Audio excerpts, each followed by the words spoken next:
une nuit, je me réveille et derrière la fenêtre, entre les volets et la fenêtre, il y avait 3 êtres éthérés qui étaient là, de couleur bleue, qui me regardaient. C'était extraordinaire parce qu'il y avait beaucoup, beaucoup, beaucoup d'amour. Et je ressens encore cet amour. J'ai 66 ans, mais je le ressens encore. Ça vient de je ne sais où dans l'univers, une capacité à percevoir. Ça me donnait cette impression-là que le guérisseur avait devancé le flic, quelque part.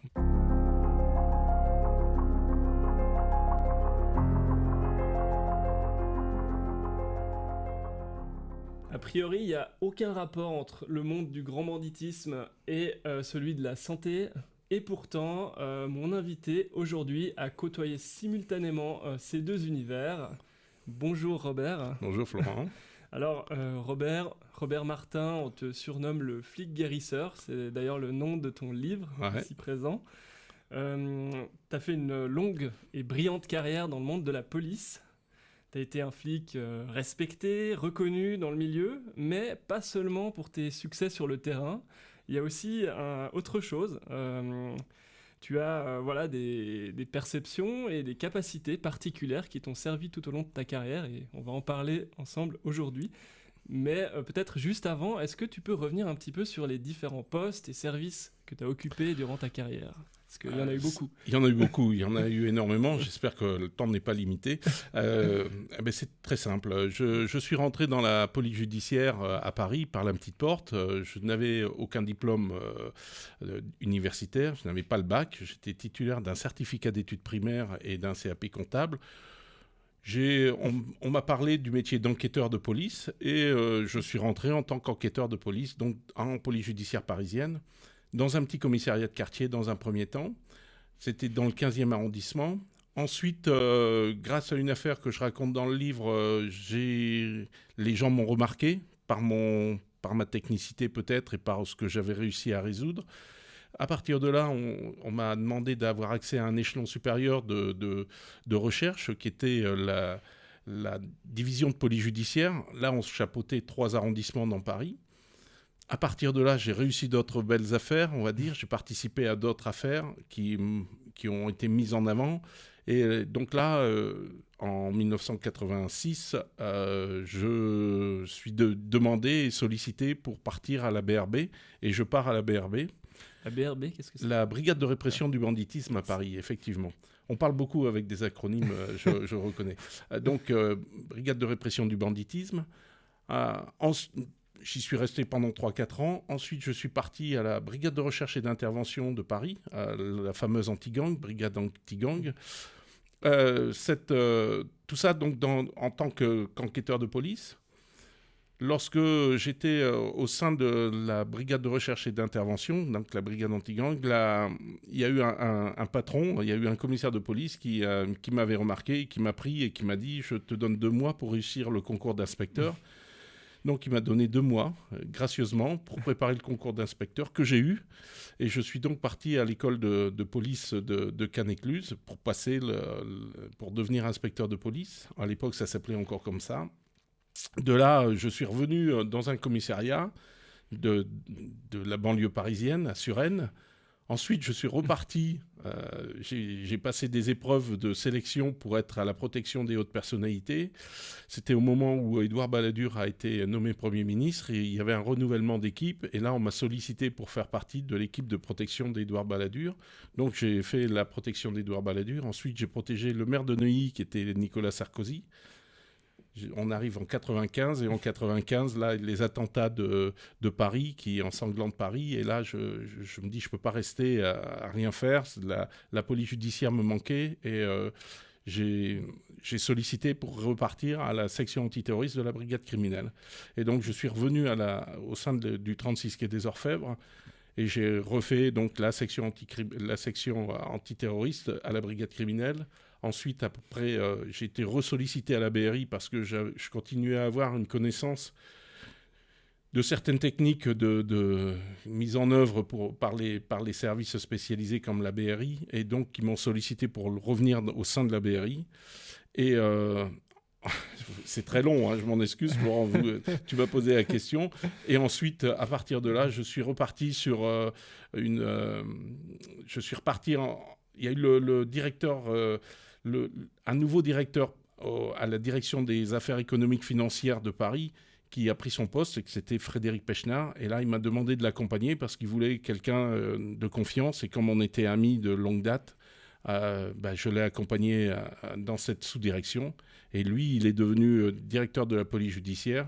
Je suis devenu son chef de cabinet lorsqu'il était directeur de la police judiciaire. Et lorsqu'il a été nommé directeur général de la police nationale, j'ai accédé au statut de chef de cabinet de la police nationale française.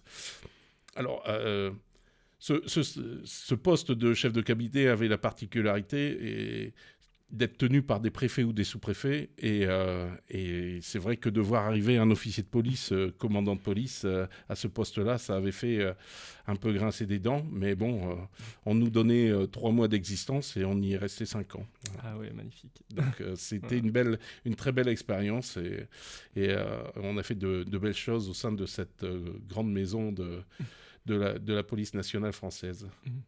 Donc c'est déjà une carrière très riche et passionnante, mais ça ne s'arrête pas là parce que depuis que tu es enfant, tu t'es rendu compte que tu avais des capacités un peu particulières qui viennent de ta grand-mère, comme tu le dis dans ton livre. Ouais. Est-ce que tu peux revenir un petit peu sur ta grand-mère et comment tu as découvert ces capacités ? Alors effectivement, donc j'ai passé toutes ces épreuves, enfin tous ces grades, toutes ces expériences dans toutes ces brigades que l'on vient de nommer, mais j'avais la particularité en même temps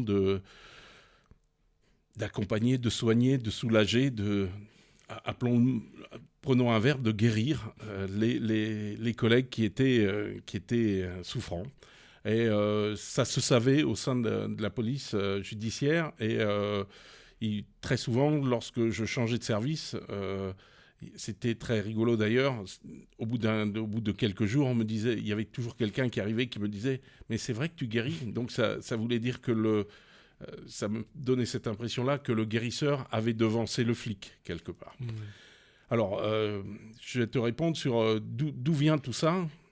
Ben, je ne sais pas d'où vient tout ça, de manière concrète. D'où ça vient, ça vient de je ne sais où dans l'univers, une capacité à percevoir. Tout petit, tout enfant, je suis né dans le nord de la France, dans un milieu social très, très, très, très, je pourrais en rajouter, défavorisé. J'ai subi de la violence, il y a eu des coups, il y a eu de la violence, il y a eu la misère, la faim, le froid, il y avait beaucoup d'alcool, c'était très violent. Ce milieu familial était quand même très, très perturbant et lourd. Mais dans toute cette noirceur, il y avait une lumière, il y avait une lueur. C'était ma grand-mère maternelle, Angèle, à qui, tu as raison, j'ai dédié le livre.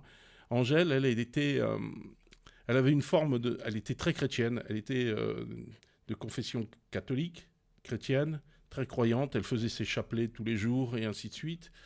Mais donc elle m'a incité à faire la pratique religieuse, mais très rapidement elle m'a fait comprendre qu'il fallait aller au-delà et partir sur la spiritualité. On ne nommait pas ça, le mot spiritualité n'était pas employé dans le milieu duquel je viens, mais il avait...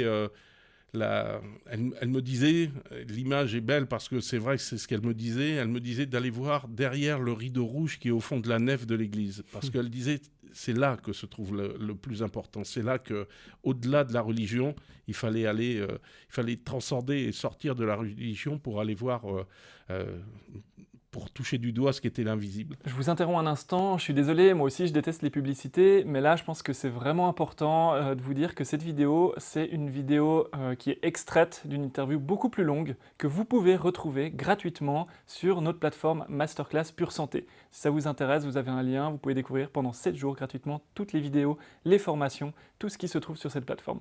Voilà, je vous embête pas plus et on reprend tout de suite. Donc, tout petit, j'ai été initié à ces pratiques. Initié comment ? Parce que je lui parlais de mes rêves, elle me donnait des interprétations. Ma grand-mère était barreuse de feu, tu l'as dit, elle barrait le feu, ou on dit coupeur de feu peut-être en Suisse, on dit les deux. Je l'ai toujours vu pratiquer. Je me souviens de personnes qui frappaient à la porte de la maison. Elle les recevait, que ce soit à toute heure du jour et de la nuit, il y avait toujours quelqu'un qui venait et elle les soulageait des brûlures. Elle m'a complètement initié à tout ça. Je lui ai raconté tout ce que je pouvais percevoir et elle me disait, à chaque fois, elle disait « mais c'est pas fini, va plus loin, va plus loin ». Quelque part, il fallait que j'accède au monde immatériel relativement rapidement, quelque part. Donc tout ça m'a forgé quand j'étais enfant.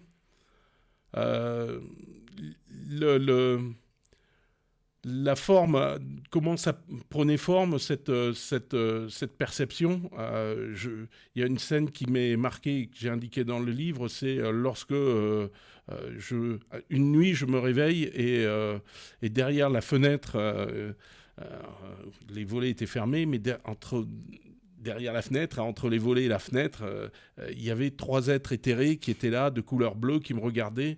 Et c'est d'avoir ces 3 êtres devant mes yeux, c'était extraordinaire parce qu'il y avait beaucoup, beaucoup, beaucoup d'amour. Et je ressens encore cet amour. J'ai 66 ans, mais je le ressens encore presque 60 ans après d'avoir reçu cet amour de ces trois êtres.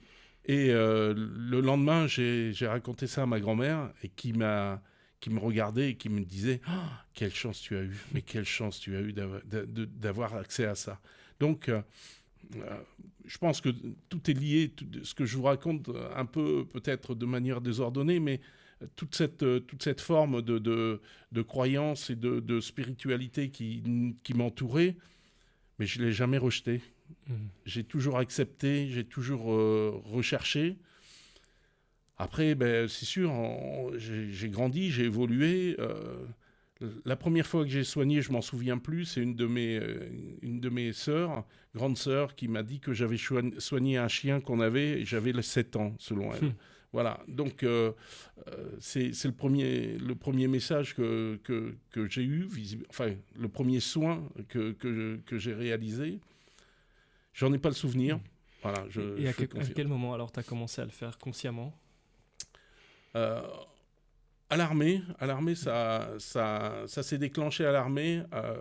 Alors, ma grand-mère est morte en mai 1976 et je suis rentré à l'armée en octobre 77. Et dans les classes, il y avait toujours des blessures et notamment ce qui avait marqué le plus, c'est une personne qui s'était brûlé les mains à la corde. En descendant, il s'était brûlé les mains à la corde et il avait les mains toutes brûlées, les mains intérieures, et l'intérieur des mains, pardon. Et je lui ai dit, viens, je vais te soulager. Et donc, à l'armée, ça a été un des premiers gestes que je faisais en dehors de ma famille et en dehors des amis que je pouvais avoir. C'est pareil, à l'armée, ça s'est su. J'ai été affecté à différents postes et à chaque fois, on me sollicitait pour là, c'était les brûlures. Je ne parlais pas d'autre chose, c'était que des brûlures. Mais j'ai pratiqué déjà à cette époque-là. Après, quand je suis rentré dans la police... ça a commencé au commissariat de police de Saint-Lambert où c'était un collègue qui, en sortant de voiture, a loupé le trottoir et il est rentré en claudiquant parce qu'il s'était tordu la cheville. Et je lui ai dit, je pense que je peux te soulager. Et il m'a fait confiance et je l'ai soulagé. Et à partir de là, ça a été la boule de neige, quelque part. C'est la petite graine qui a fait que ça s'est poursuivi. C'est important de préciser que tu n'as pas été d'abord flic, puis ensuite guérisseur, mais que les deux, finalement, se sont côtoyés tout au long de ta carrière. Tout à fait. Souvent, on me pose la question, on m'a dit, mais flic et guérisseur, comment c'était perçu dans la police ? C'était bien perçu. Moi, j'ai osé me faire connaître. Je fanfaronnais pas, j'étais pas en train de crier sur la place publique, je suis guérisseur, mais... je ne me cachais pas des capacités qui étaient les miennes et ça se savait et j'ai toujours fait et j'ai toujours été bien accueilli au sein de la police, toujours avec bienveillance, oui, le mot bienveillance je crois correspond bien à cet état d'esprit. Il y avait certes des moqueries, certes parce que on chambrait beaucoup dans la police judiciaire et c'était rigolo de voir comment on pouvait se moquer.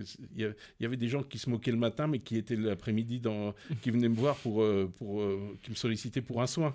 Donc voilà, c'était bon enfant. Et à chaque fois, moi, j'ai toujours pratiqué. J'ai toujours pratiqué. T'as jamais eu peur d'en parler ou de le faire comme ça dans le bureau de la police J'en parlais, comme je t'ai dit, je ne le clamais pas sur les toits, mais ça ne me dérangeait pas qu'on le sache. La peur, je n'ai jamais eu peur. Voilà. Je n'ai jamais eu aucun patron qui est venu me voir en me disant « il faut arrêter ce que vous faites » et ainsi de suite. Ils étaient tous intrigués, quelque part. Ils laissaient faire. Il n'y avait pas de plainte, il n'y avait pas personne n'est venu se plaindre d'une maltraitance ou de quelque chose. Donc, c'était accepté, quoi. C'était accepté par le plus grand nombre et la hiérarchie m'a laissé faire pendant 35 ans, quelque part. C'est étonnant parce qu'on peut s'attendre de la part du milieu de la police, qui est quand même très terre-à-terre, qu'il y a beaucoup de méfiance par rapport à ce genre de choses. Puis en fait, on se rend compte en lisant ton livre que la plupart de tes collègues sont finalement assez ouverts et viennent te solliciter. Et en fait, il y a une grande ouverture dans le milieu de la police. Comment t'expliques ça ? Quand tu emploies le terme terre-à-terre, c'est vrai que la police a besoin de matérialité pour des preuves. Voilà. Donc, c'est cet aspect-là qui peut paraître un peu déroutant, mais dans la police, on trouve de tout. Moi, je connais des gens qui tiraient les cartes. Je connais des gens qui ont fait de l'écriture automatique. Je connais des gens qui avaient une certaine forme de médiumnité et qui travaillaient dans la police. La police est le reflet d'une société. Tout à chacun, on a autour de nous des gens dans différents postes qui le font en catimini. Il y a des collègues qui le font en catimini, qui continuent à le faire, j'en suis sûr, vu que je reçois des courriers qui me disent « Merci d'avoir écrit ce livre. C'est génial ce que vous avez fait parce que vous nous autorisez à sortir du bois. » quoi. Cette notion de rigueur de la police, c'est vrai, c'est une forme de rigueur, mais le fait de travailler avec le côté invisible, c'est pas une mise en cause de la rigueur de la police. La difficulté je pense qu'il faut vaincre, c'est ne pas tout mélanger. Il y a des gens qui perçoivent des choses et qui s'imaginent qu'ils vont résoudre l'affaire de la police judiciaire dans laquelle ils sont ou intervenir. Souvent, je dis, très très souvent, je répète que la police judiciaire française, c'est pas un homme, c'est un groupe d'hommes, c'est un travail collectif, c'est vraiment un travail d'une unité. C'est pas chaque unité a des groupes et chaque groupe, il y a des sous-groupes parfois qui se créent. C'est toujours un travail collectif. Moi, j'ai participé à de nombreuses affaires dont je les cite simplement en 4e de couverture parce que j'y ai participé. On peut pas me dire le contraire, j'y ai participé. Maintenant, à l'intérieur de ces affaires, on a tous amené quelque chose. Robert Martin a amené certaines choses, mais il y a d'autres personnes qui ont amené d'autres choses.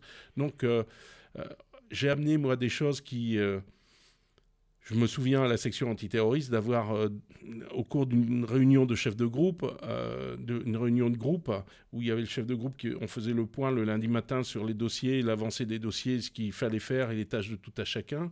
Et... je l'écoutais et d'un seul coup, j'ai un nom qui me vient et je dis « Attends, Hugues, j'ai ce nom-là. » Et il y a un autre collègue qui le note. Voilà, on passe à autre chose. Et dans la matinée, le collègue vient me voir et me dit « Écoute, tu as dit le nom, voilà, c'est le nom d'une rue dans telle ville, en banlieue parisienne. J'ai fait des recherches, ça peut correspondre à une grand-tante du mise en cause, enfin de la personne qu'on cherchait qui... » Et on est allé et on a trouvé le gars là, on a mis un service en planque et on a trouvé le gars qui est sorti de cette rue. D'où ça vient cette information, je ne le sais pas, mais voilà le genre d'information qui pouvait avoir lieu. Mais ce n'est pas mon fait. J'ai donné le nom, quelqu'un d'autre a fait une recherche, il y a eu la mise en place d'une planque et d'autres collègues l'ont interpellé. La notion de collectivité, elle est là. Il faut pas, c'est pas grâce à Robert Martin. D'accord, mais ce qui est intéressant aussi, c'est qu'effectivement, on parlait tout à l'heure des soins, mais il n'y a pas que les soins, comme tu le disais dans cet exemple, il y a aussi ces intuitions, ces perceptions que tu as par moment dans une affaire et qui permet d'avancer ou de débloquer peut-être quelque chose. Je pense notamment à une histoire dans le livre qui m'a marqué, c'est celle du microfilm. Parce que quand même, je pense qu'il fallait une chance sur 1 million pour pouvoir le retrouver. Peut-être plus. Ça peut pas être un coup de chance, quoi. Est-ce que tu peux la partager peut-être? Ah mais volontiers, oui. Je me trouvais à la BRB, j'étais dans un groupe de flag à la BRB et on est sollicité par un groupe d'enquête qui traitait essentiellement les voitures volées.